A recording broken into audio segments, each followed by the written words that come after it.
This is a story by the New York Post. They write, rattled New York City elite try to tame the Marxist, socialist, communist Zohran Mamdani. Now, spoiler alert, my friends. You can never tame socialist and communist leaders. Inevitably, they will swallow you whole once you get in their way. This is from the New York Post. They write, the leftist's New York City mayoral frontrunner, Zohran Mamdani, might not be the business community's first choice to run the Big Apple, no kidding, but a growing contingent in Gotham's fat cat class say that they can change his evil ways, or at the very least, work with him to soften his Marxist rough edges on the money has learned. And they are whistling Dixie here. This is insanity. To think that you can change this guy's mind about how he feels about fat cats, about the wealthy. This is the guy that wants to ban billionaires in the U.S., which, as long as we're a capitalist society, that will never actually happen. But that's what he wants to do. So for these guys to think that maybe we can soften him around the edges is insane. They're retarded. But they also understand that New York is a deep blue state. And right now, the Democrat voters are very unhappy with the old political class. They have led the party astray. They have abandoned the working class for the Democrat Party. And so they want change. This is why you're seeing the shift to a more, to a starker left party. So, to be sure, the New York Post writes, this isn't a majority opinion among the city's business elite. No.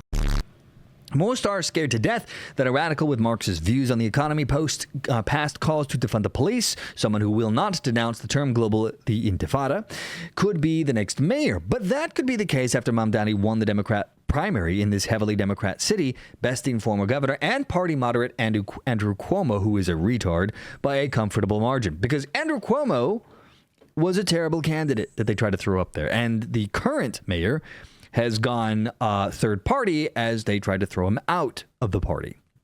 Now, as the Money has reported, the business community's allegiance to Cuomo is now fraying. Well, yeah, he lost, with many deep-pocketed leaders urging him to drop out as they look to coalesce around the current mayor, Eric Adams. So it's the lesser of two evils in their minds. Cuomo, however, remains in the race, trying to convince business leaders that Adams is unelectable, and brandishing various polls showing Adams getting trounced if the election took place today. Mamdani, these polls show, barely gets more than 35% of the vote in a general election, which means he's beatable if the field narrows. The problem is that Adams is not going to drop out. And so all that Cuomo will do will split the vote three ways, which will most likely make the socialist communist mayor Zohran Mamdani a thing that will become reality. But neither Adams nor Cuomo seem to be willing to drop out of the race, so it's understandable that many business types are looking at a Mayor Mamdani future and betting that they can make it work. I think they look at this as a inevitability, or at least highly likely, and they don't want to get screwed by Mamdani, and so they're hoping that they can convince him to be communist and socialist, except when it comes to them. The business community isn't the city's biggest voting bloc, not by a long shot, though, that understates its importance. Real estate, finance, and tech executives have money to splurge on their candidates and fill the airwaves with negative ads, which could sway voters away from Mamdani, maybe, when they are faced with daily reminders of his controversial opinions and snippets of his social media feed that you can make a good case veers into some scary takes on race and culture. Or maybe, they write, a sizable minority of my reporting is accurate. Just see the 33-year-old Mamdani as an unstoppable force, which I think is more likely, and someone who can be molded by the reality of governing, which is less likely. So, yeah, I don't think these business leaders think even for a minute that Eric Adams is going to win, the ones that are trying to back Mamdani. And, yeah, it's all about trying to get in the good graces. I don't think it's going to work, though. He's got his communist dreams and wishes, and if he were to get in, I think he would try to implement them. Now, as one top business leader told On the Money, my best guess is that Mamdani is naive. No one ever wants to give credit to people with socialist and communist leanings that they mean what they say. They're just naive. No, some people actually believe that this is the better way to run the world, and maybe even hate capitalism, maybe even want to change America as founded. I don't think it's going to go over well, but that is the dream. And to call him, well, he's just naive, is not really smart. Anyway, they say, but he's very smart and hopefully Which is it, naive or smart? Now, I fear the ideological stuff may be in his DNA based on what I've been told about his parents, but maybe he can outgrow it. We have to hope. Man, this guy is naive. Wow. I love how they don't include the name of the business leader. Yeah, I don't think so. Now, on its face, Mamdani does come across as a bit of a blank slate. He's never really held a private sector job before getting into politics, unless you consider his short and unsuccessful stint as a rapper as work experience.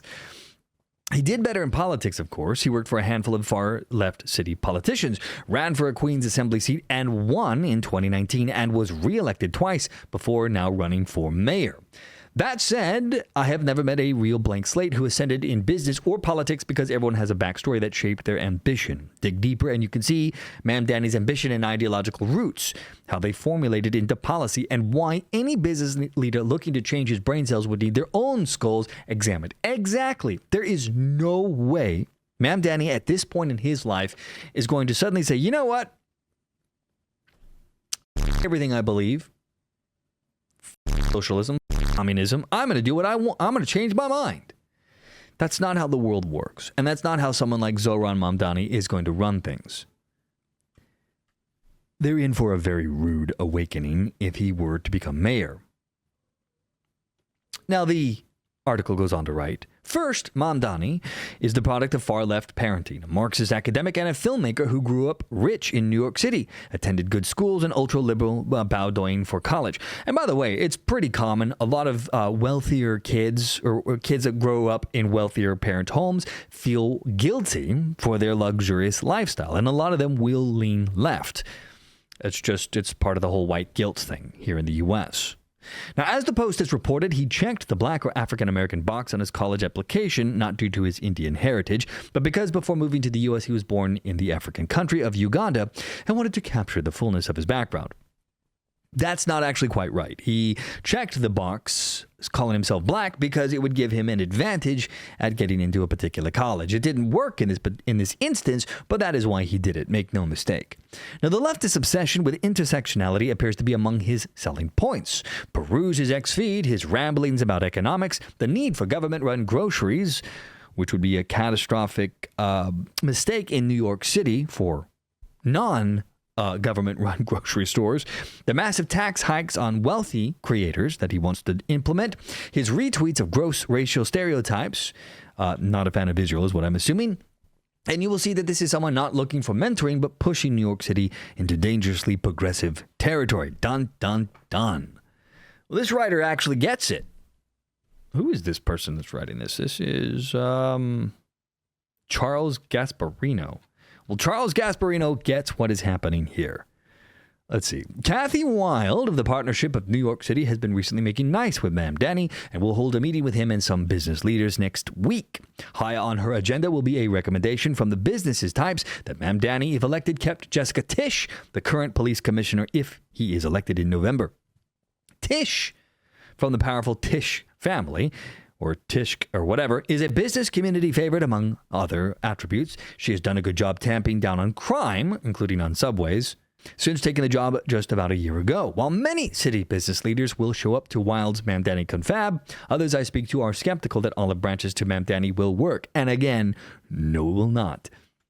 One top city hedge fund leader supporting Adams tells me that Wild is just looking to remain relevant as her coalition splinters, with the largest faction supporting either another Adams term despite his uneven first 4 years, which included a significant corruption scandal. Well, yeah, they are deeply concerned about what a socialist communist would mean for the city of New York, not to mention the attention this will get from the White House and the federal government right now, which has a pro-capitalist leader once again back in charge and will undoubtedly try to put a stop to overly radical moves made by the mayor.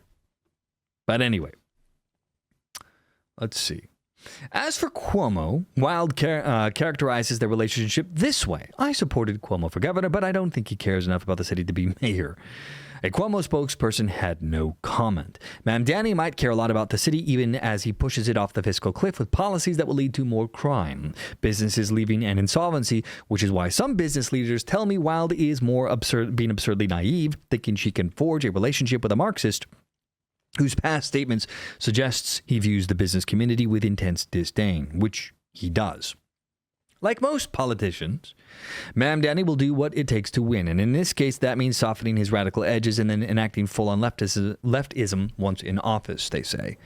Yeah, and that's what's going to happen here. When all is said and done, if he were to become mayor, he would do everything in his power to then move the city to the left, to the real left, not American leftism, but real socialism, real communism. So it'll be fascinating to watch. I do not think that these business leaders know what they are getting into. But what surprise is that really to anyone watching?